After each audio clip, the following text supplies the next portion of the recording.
ये आलम हो चुका है क्योंकि सारा तो खा गया जरदारी। ये मौलवी को क्यों तकलीफ हो रही है यार? अंग्रेजों के कुत्ते नलाने वाले लोग हैं, अंग्रेजों के कुत्ते नलाने वाले। किसको बेवकूफ बना रहे हो? किसकी बातें कर रहे हो? ये तो न जाने कहां से आई है और आज पूरे पाकिस्तान की तबाही और बर्बादी कर रही है ये औरत। मियां साहब कुछ तो हया करें। और उसको मौका मिले तो वो पाकिस्तानी कौम को भूखा मार देगी। वो जो मिलियंस ऑफ डॉलर्स है वो कहाँ है? केसेस माफ करें, वो पैसा तो पाकिस्तान को दो, जो पाकिस्तान के खून पसीने की कमाई वो कहाँ है? हर तरफ से आपके पीछे लगे रहेंगे, लगे रहेंगे, लगे रहेंगे। स्विट्जरलैंड के अंदर किसका पैसा है? सरदारी साहब तुम अकेले इस पाकिस्तान के मालिक नहीं हो। इस दौर का नहीं, 40 साल का आपसे हिसाब है। हमेशा आपने इस्टेब्लिशमेंट के साथ मिलकर हमारी पीठ में छुरा घोंपा। अरबों रुपए खा के हाजियों का पैसा नहीं छोड़ा। आपसे सुलह नहीं हो सकती, आपसे जंग ही रहेगी।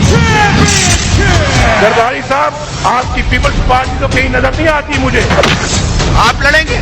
आप तो जेल नहीं काट सकते। आपका तो शासी गुरु कहता है कि आपको मच्छर काटते थे। शर्म तुमको मगर नहीं आती। क्या मुझे वो आंसू इनके याद नहीं है जो इनने रो रो के अपने जेलों में हालत की थी?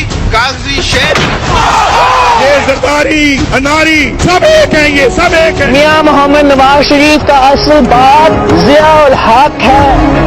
जरदारी और इमरान भाई भाई, जरदारी और इमरान भाई भाई, जरदारी और इमरान, जरदारी और इमरान। दो बुला दो वो बातें पुरानी और उसको मौका मिले तो वो पाकिस्तानी कौम को भूखा मार देगी।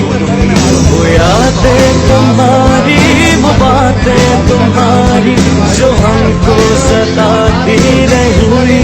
अंग्रेजों के कुत्ते नलाने वाले लोग हैं। भुला दो वो बातें पुरानी जो दिल को जलाती रही। और आज पूरे पाकिस्तान की तबाही और बर्बादी कर रही है ये औरत। वो बातें तुम्हारी और उसको मौका मिले तो वो पाकिस्तानी कौम को भूखा